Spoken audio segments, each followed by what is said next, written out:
Live look now from SkyCal of the work being done to make repairs to the water system and the cleanup across West Hollywood. CBS LA assignment editor Mike Rogers at the desk now. Mike, there's still so much work to do here. There's still so much work to do. The impact to the community is so incredible here that it's not going to happen. Let's take you live up to SkyCal right now where this work is being done. One of the major problems here, as we've reported, is because it was on Sunset Boulevard. Sunset is essentially on a hill. So as soon as that water main broke, it sent water all the way down into the region. This is DWP crews that are still working on this, and they're going to be able to be doing this for quite some time. I'll have Brian and the chopper pull out just a little bit so you can see kind of the grand scheme of things. I mean, they've not even gotten to the point where they've drained all of the water. This is a trunk line, as we have been telling you, and right now they are in the process of back draining about 6 miles worth of that trunk line. So the line itself is not even empty yet, and then they can start doing the work to repair it. So we are still quite a distance away. The Sunset Boulevard here is a major thoroughfare, obviously through West Hollywood, Beverly Hills, and into the Hollywood area. These trunk lines that we're talking about, DWP has 547 miles of them. And yes, we are in the city of West Hollywood. That's where this is happening. But the city of West Hollywood themselves does not have a municipal water system. Half of the city is split between LADWP and the other half serviced by Beverly Hills. So that's why we see these LADWP crews doing this work. And as we have talked about so many times throughout the years, there is a big concern over why these pipes get so old before they get replaced and then ultimately burst. And for that, we turn to our CBS LA reporter, Joy Benedict. She's live there in West Hollywood with more on this ongoing issue of these aging pipes. Joy. Yeah, Mike, we're live right now. We're on Larrabee and Sunset Boulevard, so we're sort of on the west side of that closure that you just mentioned, sort of west of the Sunset Strip. You can see they have a lot of activity out here, a lot of emergency crews as they're doing what they can to repair this pipe and hopefully eventually reopen this road. But as we have seen before, that can take some time. And honestly, after 15 years here, that's the first thing I said when I saw the video this morning was that, you know, I've seen this before. Rushing water turned this West Hollywood road into a river. Hell broke loose, apparently. As Louis Anchanda watched water flood his garage and his car. Luckily, we're all okay, but this is just pain in the... Katushka. Exactly.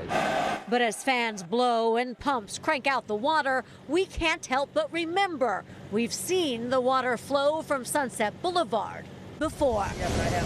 In 2014, a 30-inch pipe burst by UCLA. 20 million gallons of water rushed onto campus, flooding Pauley Pavilion, resulting in $13 million in damages. In 2020, more water, this time from a pipe 99 years old, also 30 inches, again flooding UCLA.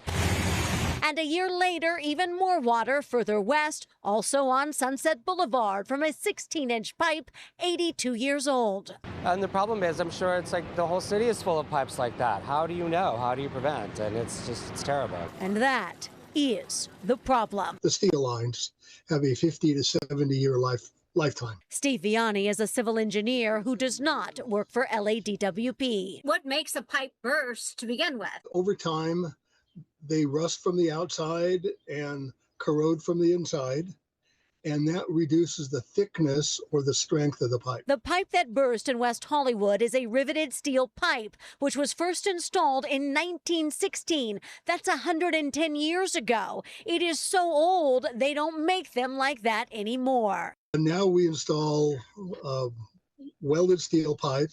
We also install plastic pipe. According to LADWP's water infrastructure plan for this year, 30% of the area's main lines are more than 80 years old, so they are working through a 150-year replacement plan. It feels like we're not moving fast enough. We are not moving fast enough. This should have been started a long, long time ago. But LADWP's reach is vast, 7,341 miles of trunk lines and water mains, making the replacement costly and time-consuming, which is why even those who saw damage have understanding. I'm sure that DWP will rectify it. I'm glad that they're here. So now back out here live, it's important to know that lines are prioritized in that plan based on things like break history and age. It is not clear where this particular pipe fell in that 150-year plan. But just so you know, they are working on a 5-year, $8 billion budget for repairing those pipes. They are on schedule as of right now. It's not clear if in the next 5 years they'll donate more money, or I should say put in more money and repair more pipes a little faster. I'll send it back to you guys. And just mentioned there is a ballot initiative, correct, in November. It'll be on the ballot in terms of money for infrastructure spending. Oh boy. All right. Thanks so We'll much. see if it works. Yep. Thanks, Joy.